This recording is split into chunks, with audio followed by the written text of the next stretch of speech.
জয় গুরু বন্দে পুরুষোত্তমম।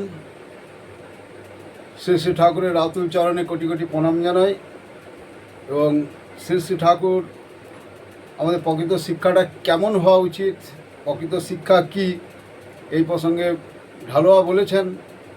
তো আজকে বর্তমানে আমরা যেভাবে শিক্ষা অর্জন করছি, সেই শিক্ষা এই আদর্শকে বাদ দিয়ে কতটা মেকি শিক্ষা, সেই সম্পর্কে শ্রী শ্রী ঠাকুরের এখানে অজস্র বলা আছে। শিক্ষা শিক্ষা মানে আচার আচরণ চরিত্র। সেটা পুঁথিতে বা স্কুলে বাড়িতে মজুদ থাকে না, বা সরকারি দপ্তরখানায় পয়দা হয় না। সেটা আসে চরিত্র বা আচারবান আচার্যের প্রতি সেবাময় শ্রদ্ধার ভিতর দিয়ে। লিটারেশন মানে লিখতে পড়তে জানা, তার সঙ্গে চরিত্রের কোনো সম্পর্ক নেই। শিক্ষা মানে চরিত্র গঠন, অভ্যাস ব্যবহার ঠিক করা, নীতিগুলি জীবনের সাথে গেঁথে ফেলা। তাই শ্রী শ্রী ঠাকুর আবার এই অনুশ্রুতি ছড়ার মধ্যে দিয়ে বলছেন যে আচার্যে নাই অনুরতি, শিখতে যাচ্ছ কি? শ্রদ্ধা প্রশ্ন সঙ্গ সেবায়, শিক্ষা ছাড়া সব মেকি। দায়িত্ব ভরা যা কিছু তার, সবার সেরা শিক্ষকতা, ইষ্টনিষ্ঠ স্বভাব ছাড়া অধ্যাপনা বর্বরতা। অনুশ্রুতির প্রথম খণ্ড এই বাণীটি দেওয়া আছে। ইষ্টপ্রাণ জনসেবা কর্ম সেই মননে, এই তো শিক্ষার মূল, রাখিও স্মরণে। শিক্ষা যেতায় শ্রমের সাথে, আদর্শ শিক্ষা জানিস তাতে। অশিক্ষিতের শিক্ষা দেয়া বরং অনেক সোজা হয়, কুশিক্ষিতের শিক্ষক হওয়া সেটাই কঠিন, সোজা নয়। মানে অশিক্ষিতকে, যারা কিছু জানেনি, অশিক্ষিতকে শিক্ষা দেওয়া অনেকটা সোজা, কিন্তু কুশিক্ষিত যারা খারাপ গুণগুলো অভ্যাস ব্যবহারে রপ্ত করে ফেলেছে, এই কুশিক্ষিতের শিক্ষা হওয়া কিন্তু কঠিন, খুব সোজা নয়। সেটা জেনে শুনেও যারা এরকম অপরাধ করে, তাদের দিকে শিক্ষা দেওয়া কিন্তু খুবই কঠিন। যারা কিছু জানে না, অজ্ঞানতাবশত মানে অজ্ঞতাবশত বা অজ্ঞাতসারে অন্যায় করছে, তাদের শিক্ষা দেওয়া যায়। কিন্তু জেনে শুনে যারা আচরণ খারাপ হয়, খারাপ করে, তাদের কিন্তু শিক্ষা দেওয়া খুবই কঠিন, সোজা নয়। চরিত্রহীন শিক্ষক ছাত্রের জীবন ভক্ষক।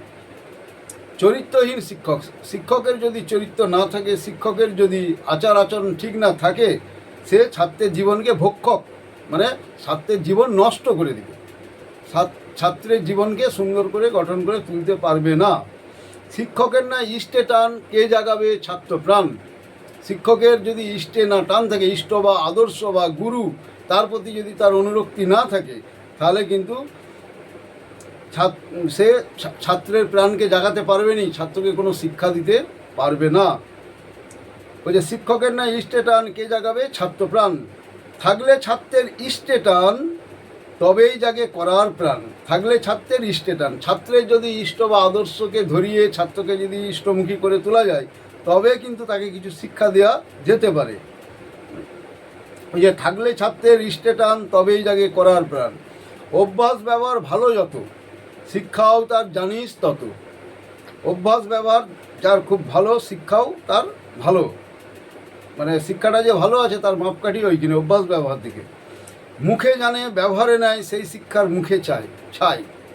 আমরা মুখে অনেক ভালো ভালো কথা বলি, কিন্তু কাজে সেগুলো রূপ দিইনি বা কাজে করিনি, বাস্তবভাবে চলিনি, সেই শিক্ষা কিন্তু মেকি শিক্ষা।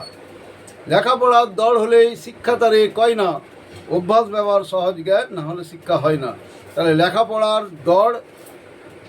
লেখাপড়ার দড় হলেই যে সে অনেক দূর অনেক কিছু জেনে গেছে বা বুঝে গেছে বা চরিত্র ভালো হয়ে গেছে, তা কিন্তু নয়। লেখাপড়া শিক্ষা তারা করে, অভ্যাস ব্যবহার সহজ জ্ঞান যদি তার না গজিয়ে উঠে, কমন সেন্স যদি না হয়, তাহলে তার শিক্ষা হয় না। এটা অনুশ্রুতি গ্রন্থের 2য় খণ্ড। এবার প্রশ্ন, ধর্মের সাথে শিক্ষার সম্পর্ক কী? শ্রী শ্রী ঠাকুর ধর্মের মূল কারবার সত্তা নিয়ে। ধর্ম মানুষকে কার্যকারণ সহ শেখায়, কোনটা কতখানি সত্তাপোষণী বা তার বিপরীত, এবং বিপরীত যা তার কোনোটাই বা কোনটাই বা নিয়ন্ত্রণ করতে হয় আর কোনটাই বা প্রতিরোধ করতে হয়, এবং তা কেমন করে, এই জ্ঞান বাদ দিয়ে যে শিক্ষা, তাকে শিক্ষা বলে না। আক্ষরিক বিদ্যা বলা ভালো। প্রবৃত্তির উপর আধিপত্য যদি না গজায়, তাহলে মানুষ জেনে অনেক পেরেও সেই ক্ষমতাকে সত্তাপোষণী করে তুলতে পারে না, আর শিক্ষা সেইখানেই ব্যর্থ হয়। আমাদের চাই সুনিয়ন্ত্রিত, দক্ষ, কার্যকরী চরিত্র, এবং শিক্ষা সেইখানেই উকি দেয়। আলোচনা প্রসঙ্গ নবম খণ্ড 142 পাতায়। শ্রী শ্রী ঠাকুরকে আবার প্রশ্ন করলেন ভক্তরা, শিক্ষা কাকে বলে? শ্রী শ্রী ঠাকুর, যার ভিতর দিয়ে মানুষের সহজাত সংস্কার, ঐতিহ্য, কৃষ্টি জাগ্রত হয়, মানুষের ব্যক্তিত্ব সংহত হয়ে ওঠে সর্বাঙ্গীন সুসংগতি নিয়ে, তাকেই বলে শিক্ষা। বহু পাস করা মানুষ দেখি, বয়স্ক হোমরা চমড়া, তাদের মধ্যে কিছু কিছু দেখে মনে হয় সদ্য আঁতুড় ঘর থেকে বেরিয়ে দুনিয়ায় পাড়া দিল। চোখ খোলেনি, নাক খোলেনি, কান খোলেনি, উঁচু নিচু সম্বন্ধ জ্ঞান হয়নি, তাই বিষাদ নিচু গর্তটাকেও মনে করে সমতল ভূমি। নিশ্চিন্ত মনে পা বাড়াচ্ছে আর হাত পা ভেঙে চুরমার হয়ে যাচ্ছে। আমাদের ইউনিভার্সিটি চাকর পয়দা করতেই পটু, কিন্তু লোককে স্বাধীনভাবে করিতকর্মা করে তুলতে পারে না। প্রশ্ন, শিক্ষার মূল জিনিস কি? শ্রী শ্রী ঠাকুর, শিক্ষার প্রধান জিনিস হলো ভক্তি, শ্রদ্ধা। তাই ছেলে মেয়েদের শিক্ষার ব্যাপারে মা বাপের প্রথম কাজ হলো নিজেরা বাস্তবভাবে শ্রেয়নিষ্ঠ হয়ে গুরু বা গুরুজনের প্রতি ভক্তিমান হয়ে ভক্তির জীবন্ত দৃষ্টান্ত তুলে ধরা তাদের সামনে। এর ভিতর দিয়ে পিতামাতার প্রতি ভক্তি সঞ্চারিত হয় ছেলেপেলেদের মধ্যে, আর গুরু ভক্তি তো গজিয়ে ওঠেই। এই হলো শিক্ষার মূল জিনিস। কারো জীবনে যদি এইটুকু গেঁথে তুলতে পারো, আর সে যদি কাগজের উপর কালির আঁচড় দিতে না পারে, তাহলে দেখবে সে কেইসান বেখম তুলে দাঁড়ায়।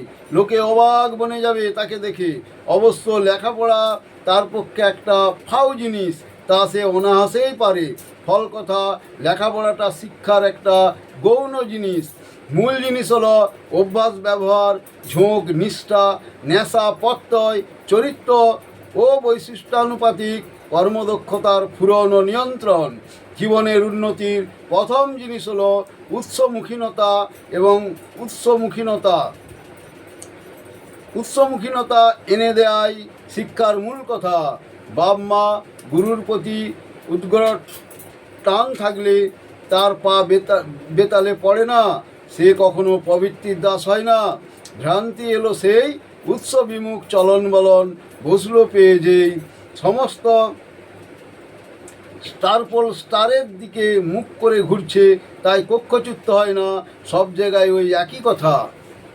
তাহলে আমাদের বিশ্বজগতে দেখি সূর্যকে কেন্দ্র করে সমস্ত গ্রহগুলো ঠিকভাবে ঘুরছে, আর ধূমকেতুর কোনো কক্ষপথ নেই, সেই ইতস্তত ঘুরে বেড়ায়। তাই আমাদের জীবনের আদর্শ যদি আমাদের থাকে, আদর্শ খুঁটি ইষ্ট বা গুরু, সেই গুরুকে ধরে কিন্তু আমরা ঠিক লক্ষ্যে, ঠিক কক্ষপথে, ঠিকভাবে আমরা কিন্তু সচল হয়ে উঠতে পারি। নাহলে ইতস্তত ঘুরে বেড়ানো ধূমকেতুর মতো হয়ে যায়। প্রশ্ন, শিক্ষার প্রথম পাঠ কার কাছ থেকে হবে এবং কিভাবে তা দেওয়ার রীতি? শ্রী শ্রী ঠাকুর, ছেলের প্রথম শিক্ষার গুরু হয় মায়ের কাছে, তাই মার অভ্যাস চালচলন খুব নিয়ন্ত্রিত হওয়া চাই। মায়ের এতটুকু ভুলে ছেলের অনেক ক্ষতি হতে পারে। ছেলে হয়তো রোখের বসে একটা কাজ করতে যাচ্ছে, কাজটাও ভালো, কিন্তু মা মনে করলো এ তো অনর্থক, তাই ভেবে খুব বাধা দিল। এতে হয়তো তার কর্মসম্বেগী অনেকখানি স্তব্ধ হয়ে যায়। প্রশ্ন, নারী ও পুরুষের শিক্ষার বৈশিষ্ট্য কি? শ্রী শ্রী ঠাকুর, যে দেশেই হোক মেয়েদের শিক্ষা হওয়া উচিত তাদের বৈশিষ্ট্য অনুযায়ী, উৎকর্ষ এবং পোষণের জন্য, এবং পুরুষদের শিক্ষাও হওয়া উচিত তাদের স্বভাবগত বৈশিষ্ট্যের বিকাশের জন্য। পুরুষদের মেয়ে সাজা উচিত নয়, মেয়েদেরও পুরুষ সাজা ভালো নয়। মেয়ে পুরুষের শিক্ষা স্বতন্ত্র ধরনের হওয়াই ভালো। হাজার চেষ্টা করো পুরুষের পেটে কোনো দিন ছেলে মেয়ে হবে না, পুরুষ কোনো দিন মা হবে না, মেয়েরা মায়ের জাত, তারা যাতে ভালো গৃহিণী হয়, ভালো মা হয়, সেইভাবে তাদের শিক্ষা দেয়া ভালো। এই কাঠামোর উপর দাঁড়িয়ে বিদুষী ও কার্যক্ষম যত হয় ততই তো ভালো। প্রশ্ন, সহশিক্ষার কুফল কী? সহশিক্ষার কুফল প্রসঙ্গে শ্রী শ্রী ঠাকুর অনুশ্রুতি ছন্দে বলছে, সহশিক্ষা মানে ছেলে মেয়ে যখন একযোগেতে পড়াশোনা করে। ছেলে মেয়ে একযোগেতে করলে পড়াশোনা, পড়ার সাথে বাড়ে প্রায় কামের উপাসনা। কামকল্লোল নাই যদি পায়, সদ্নিয়ন্ত্রণ শুভে, ভ্রষ্ট হবে জন্মধৃতি, পড়বে পাগল কূপে। অনুশ্রুতির প্রথম খণ্ড।